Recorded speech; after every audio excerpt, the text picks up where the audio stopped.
identical, same number of question.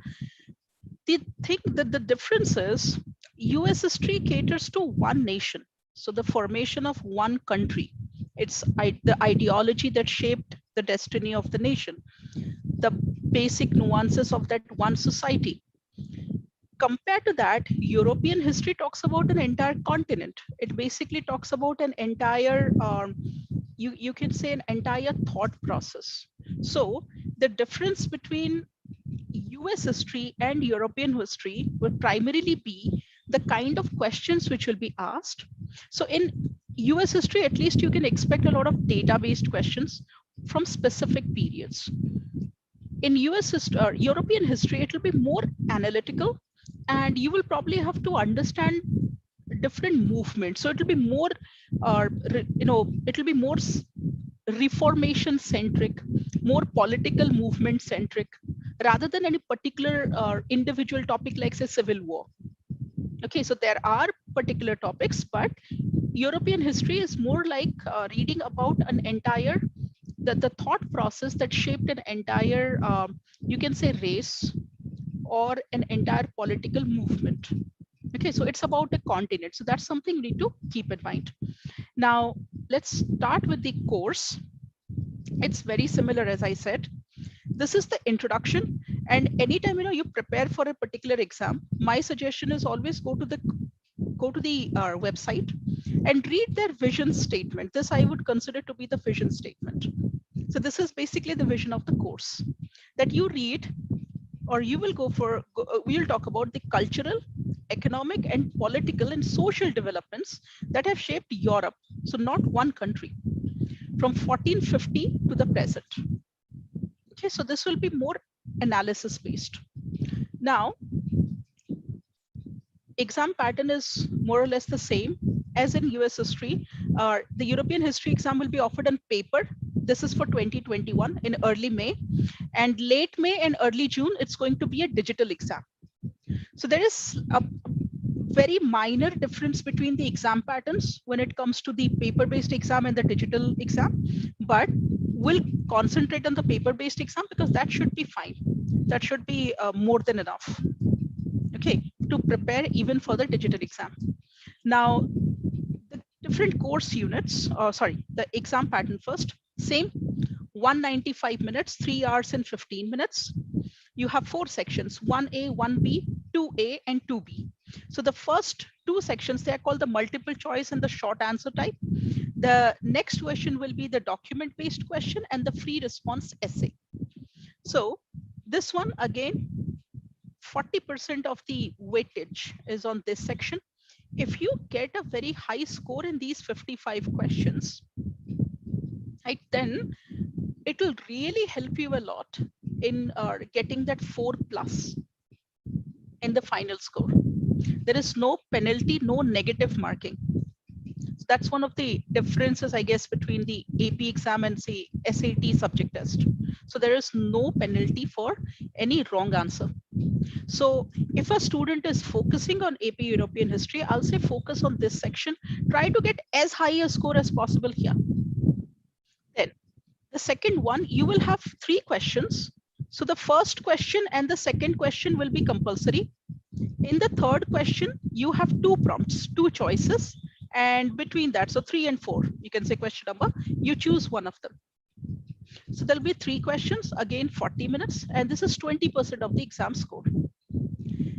Then we come to the free response question, the second section, which will last for 1 hour and 40 minutes. Now here too, in the first section, you'll have 1 question. So this is just 1 question and it's compulsory. So here you will be given certain reading material. You have 15 minutes to read. Then you have 45 minutes to write your response. So the questions will be guided. So this is not exactly like an essay. There will be specific questions related to the reading material. You have to cite sources. Then the second one is the long essay.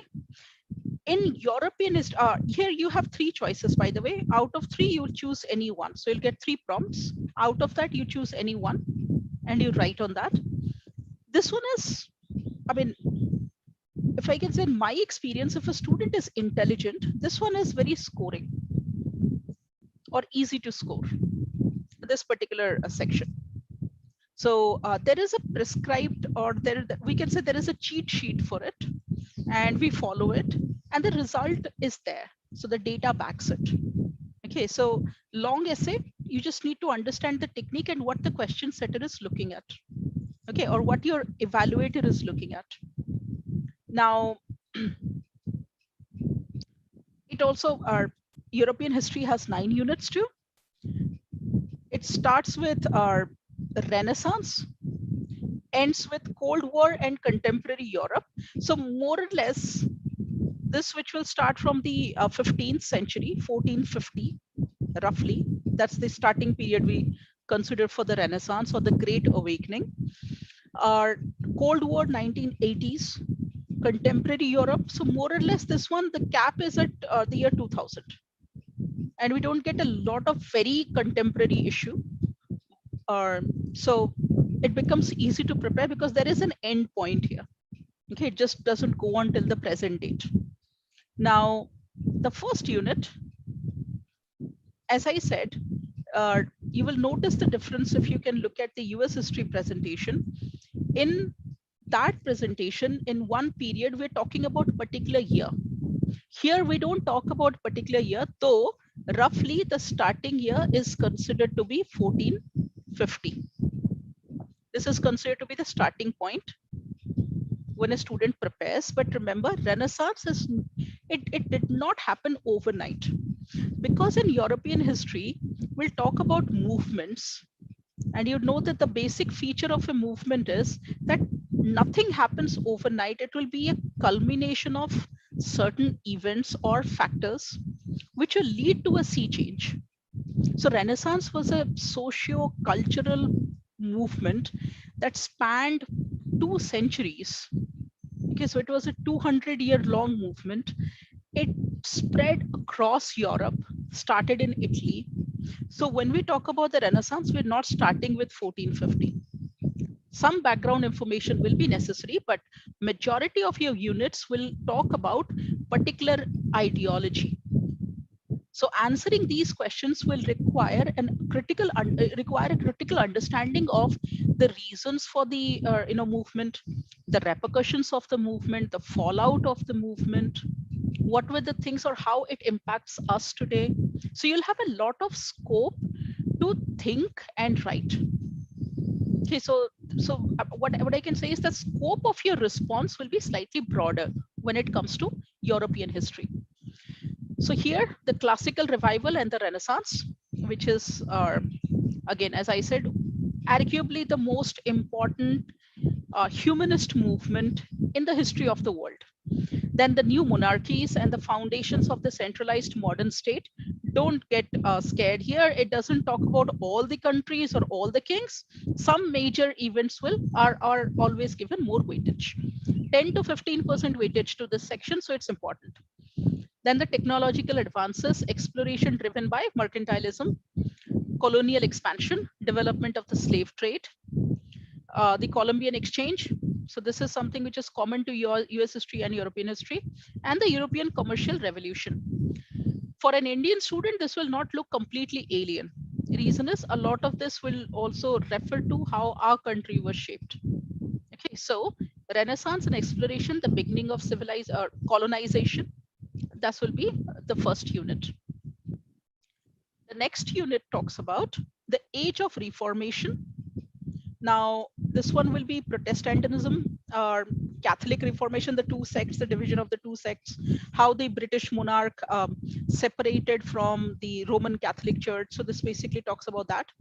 Then political impacts of religious upheaval, wars of religion. So we'll talk about crusades, we'll talk about the other such events which have shaped the destiny of the religious destiny of the world, we can say. Changes in daily life and public enforcement of morals. This one is a very vague area. So we hardly ever get a question from here. Okay, this is quite vague. Baroque art, mannerism, very important. Also, if a student is slightly interested in European literature or art, this becomes very interesting. Now, the third unit This one talks about absolutism and constitutionalism. So this is political. So if you notice, the first one is more historical and socio-political. The second one is more religion centric. The third one is, this is, I can say that this one talks about the political destiny of Europe, or the political ideology of Europe. So the rise of absolutism, challenges to it, the English Civil War. So just like America had a civil war, the Brits also had a civil war, that was 1640, and the Glorious Revolution after that. So how England became a democratic monarchy from an absolute monarchy. So we'll talk about, we discuss that in this chapter. Then the Agricultural Revolution, the development of market economics or economies, sorry, the balance of power in Europe, the shifting alliances, and new forms of warfare. So this one is, I mean, this is my favorite chapter in this, the last one. So this balance of power, how it shifted, how new alliances were formed, and what gradually will lead to the First World War. Okay, so this is the third unit. Now the fourth unit is, this one, again, it has more to do with education and political development. So you have scientific, philosophical, and political developments. So compared to that, this one is not based on year-to-year development, or this doesn't go in a chronological sequence. This one talks about different aspects of the European society. So scientific revolution, we'll talk about the rise of science. So we do discuss Charles Darwin here. We talk about the invention of the steam engine, then developments in understanding of the natural world, then the Enlightenment, the era in British history, especially when science took over, new schools of political thought, then population growth and urbanization, very close to what we do in human geography, then neoclassicism and consumer revolution. This is something which is again close to literature and economics. So this is unit 4. Then the next one, the 5th unit, this one talks about conflict, crisis, and reaction in the late 18th century. So this one is the first chapter where you'll see a particular era specified. So the rise of global markets and the growth of Britain's power. So this is the era where this is, I think, the Victorian age. This is and the year after. Then the French Revolution, 1789, the Napoleon's reign. So in European history, French Revolution plays a very crucial role. Remember, the French Revolution was inspired by the American Revolution or War of Independence, but it didn't succeed. But its repercussion, so this is a failed movement, but arguably the most famous failed movement in the world history. And then Napoleon's reign and the Congress of Vienna. Then Romanticism, this one is related to literature and art. So this is what we discuss in this chapter. Then unit 6, sorry, we'll talk about industrialization and its effects. So this is an entire chapter dedicated to the growth of industrialization. So the Industrial Revolution and what were the societal changes. So here, a few stories related to the life of coal miners, right? Or a few movies based on this particular topic, they become very interesting or source material. Developments in communication, transportation, manufacturing is self-explanatory. The concept of Europe and conservatism, this is something which students might not know. So this is an era, this is a topic which is slightly unknown. Then the revolution of 1848, then reform movements, critiques of capitalism, and the emergence of political parties. This is the most relatable part of this chapter. And this is something which is very scoring. So when we prepare or when we teach students for this particular era, we say that look at the first one and the last one. Those two will be the most important part. Now, the next one, unit 7. This one talks about the 19th century perspective and political development. So here we'll talk about the unification movements. I'm not going into the depth of these because these are, things which I cannot explain in a nutshell. Then nationalism and Zionism. So this is related to the Bible, adhering to biblical principles. Realpolitik and Bismarck's reshaping of European alliances. This is slightly difficult to understand, so this takes a little bit of time. Darwinism and social Darwinism is the most interesting chapter, not only for a student of European history, for any student or any thinking human being, because this is something which has shaped the way our society is today. So Darwinism is something which is always very interesting. Then the influence of modernism in intellectual and cultural life. So we do talk about the rise of movie, the rise of a different scientific invention, telephone. We talk about all that. Then new imperialism. By the way, when I said that I'm talking about TV and all, it doesn't necessarily mean I'm talking about 19th century. I'm talking about the perspective. Okay.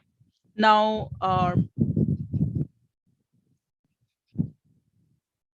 the next one, Unit 8. This one is 20th century, but this is 20th century global conflicts. That's why we said when it's at 19th century perspective, let's say TV was invented in the 20th century, but the perspective would be something which would lead from the 19th century. So when they say 19th century, don't just think that it will start with 1801 and end with 1899. Okay, so 20th century global conflicts. So obviously World War I and its legacy, the between the war years. So that will be 1418 to 1439. Sorry, 1918 to 1939. The Russian Revolution, or what is known as the Red Revolution. The Treaty of Versailles, which in my opinion resulted in the Second World War, and I'm not the only one who thinks so. The League of Nations, then the Great Depression, which was 1929, fascism, totalitarian movement, so Hitler, Mussolini, we talk about them, World War II, Holocaust, 20th century cultural reactions. So 10 to 15% weightage is said, but this is something which is the most scoring unit in the paper. The reason is many of these things are known to us, and many of these things we can relate to, and we can really analyze these, or we can analyze these in a very critical and very interesting manner. Okay, so this is a unit that is easy to score. Now, the last unit is Cold War and Contemporary Europe.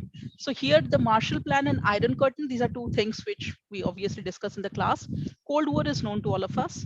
Nationalist and separatist movement fueled by ethnic conflict. So this one talks about the race war and the rise of nationalism or jingoism, which is called, the shape of contemporary Western democracies, fall of communism and the formation of the European Union. So if you know about Brexit, you know about EU. 20th century feminism. This is something which is a very vast area, but the questions have come from very specific types of questions have come from this. Decolonization, globalization, immigration. Then this one, these talk about the philosophical movement, existentialism, postmodernism, and groundbreaking forms of art. So these are these are actually, I mean, in every unit you would notice that the last topic will talk about, literature or philosophy. Okay, so these are the 9 units. Now we know about the exam pattern. Okay. Now the next one is, I'm sorry, my screen is stuck. Give me 1 sec.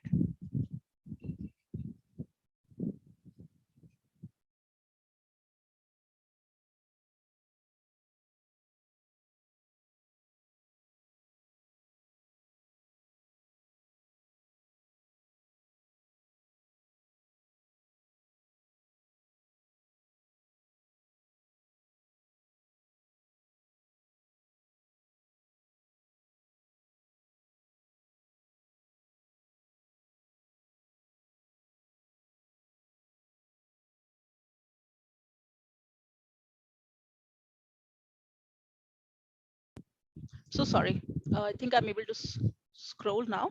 Okay, so just like our US history, this one is a sample question from the first chapter, 1A. So multiple choice questions. So there'll be 55 such questions. So they'll give you a passage. So this is something which is written by Conrad Celtis. He's an oration delivered at the University of Inglostat 1492. So you will read this, and normally the paragraph which is given consists of clues. Okay, Italian sensuality. So these are the things which will be the clues for a student. And then there will be questions. So I've just included one question from this. This is from an actual College Board paper. So the passage above most clearly shows the influence of which of the following trends in 15th century Europe. So this will be the first unit, of course. So is it the development of natural philosophy? Is it the development of Northern humanism? Is it a continued reliance of traditional supernatural explanation? Or is it the Baroque dramatic forms? Now that will be the question, or which is based on the passage, but it talks about a particular era, and the passage gives us clues related to that. Now for the free response question, let me take you to the site, and I want to show the 2019 paper.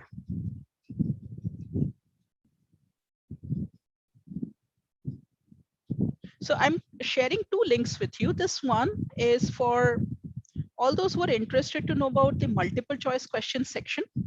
So this is that question bank. And for the free response question, this is the link, or this is the PDF. I've shared both of these with you in the chat box. You can check. Now let's see. For the free response question, so as I said, 1B. So you'll have two options. So, sorry, three questions. First two are compulsory. Next, you can choose 3 or 4. Okay, so here, this is not exactly long, answer question. These are short questions. So there'll be very specific units, and you just have to cater to that. For example, describe one piece of evidence that would support the author's characterization of Russia's political culture prior to the Bolshevik Revolution. So you would have to think of, what were the causes of the revolution, what led to the revolution, and you will have to talk about one event that would support this author's characterization. So the author can be a supporter of the revolution, the author can be a critique of the revolution. So that is how it's not data based, it's more analysis based, or critical thinking is necessary for this. Then next are, they can give you maps, they can give you paintings, they can give you images, they can give you a short, as they give you short paragraphs. Okay, so here from this image, you will get the question. Then question 3 and 4, you can choose. So this is about Henry VIII, and then it is about Britain's early industrialization period, 1700 to 1800. This is very easy to write or answer. Okay, question number 4. If I ask me between 3 and 4, I'd choose 4 because it will be easy to write. Now, section 2, the first one is the document-based question. So they'll give you reading time. Okay, so it's a 60-minute thing. So there'll be a lot of resources given. You have to use all the resources in your answers. That's the key. And that one requires practice, and that one requires a particular set of tricks that students have used for a number of years with accurate results. Okay, so that one requires a kind of trick. So this is one. Then, of course, you have the long essay questions. So there are 3 questions. You should select any one. And as I said, notice this. Great Depression, something which is very common. Centralization by European monarch, not that common. But population growth. So from these 3 topics, one of them is always very predictable. So there are 5 to 6 topics, and they keep repeating that. So I said the last section of the paper is easy to score, and this is what I meant. Okay, now this is about European history. Again, I would suggest there is this book called Very Short Introduction to European History, Oxford publication. Now that book is the starting point. Okay. Now for Q&A, I have gotten this one question. Is AP Euro a common or rare exam among Indian students? Slightly rare. It's not very popular as of now, but the trend might change. Okay, the trend should hopefully change as APs take a more of a center stage due to the abolition of the SAT subject tests. So I expect this topic to be picked up. Okay, so this is one. I mean, if I compare world history and European history, I obviously prefer European history that way. Yes. And there was, I think, one more question. Do you want to pick it up, sir? Yes, sir. Students from ICSE board are not similar with the essay and critical thinking questions. Hmm. How can we overcome this? You need 15 days to overcome that. You may be from any board. This is an unfortunate part of the, I mean, not the new education system, but what has been going on, that we are not encouraged to critically think. But by the way, remember, if you are good at puzzles, if you are somebody who has solved maths, then you have the ability to think. You have the ability to think critically. Writing in a critical manner is not radically different from that. So there are certain do's and don'ts. For example, you can start by doing a very simple exercise. Think of a topic like your favorite color. Write critically on your favorite color. That means avoid sentences like this is my favorite color because I feel good about it. Nobody will be convinced with that argument, right? It's your favorite color. What are the 5 6 evidence you can give me that make this color your favorite color? So basically the structure of an argument or critical thinking is, you have a point to prove. For that, you have to give certain evidence which will be enough to come to that point. That is the basics, or that is what I taught you critical reasoning in a nutshell, right? So what you can do is, there are a lot of question papers online which ask you questions based on or to test your critical ability. You can start with those, and it basically takes around 15 days for a student to get a knack of it.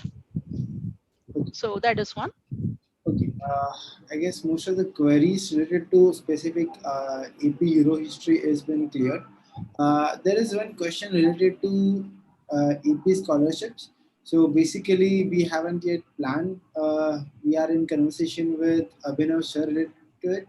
Hopefully, we would come up with a good plan for us. So you can stay tuned if in case we would be happy to serve it, and also like Abhinav sir would be happy to do it. So Yes, stay this is tuned something we for can take up later. yeah. So stay tuned for an update Yeah, related. and just one thing that I wanted to add, there was a question which I had missed at best resource. So Barron's guide is the best resource. So there is something called Barron's flashcard. So you get that for European history, and of course for other history topics too, the flashcard. That's a very good resource to start with. I personally rate it very highly. So that is one thing I can suggest. Barron's guide is something that I rate very, and the Princeton guide is also equally good, but Barron's is something I like. I personally like their way of writing. Okay. I mean, I hope you have been clear. Like, what are the initial steps to carry out? What, how much exactly the approximate time it would take? What are the benefits or pros of taking AP European history? All the queries have been cleared by ma'am. I mean, thank you, ma'am, for being here. Thank you for clearing most of the queries. How exactly the some of the topics which are very much closer to arts people, how exactly even they could be helpful for someone to build their profile stronger. Even that query has been cleared. So thanks a lot once again, ma'am, for giving us two back-to-back sessions. So much Most of welcome. valuable and knowledge and wisdom. Thank you And so to much. all the students, thank you for joining us and keeping yourself motivated throughout these sessions. And stay tuned for the next week. We are coming up with more AP sessions. You will be getting the update later in this week. So thank you, everyone. Thank you, ma'am. Have a nice day. Thank you, everybody. Have a good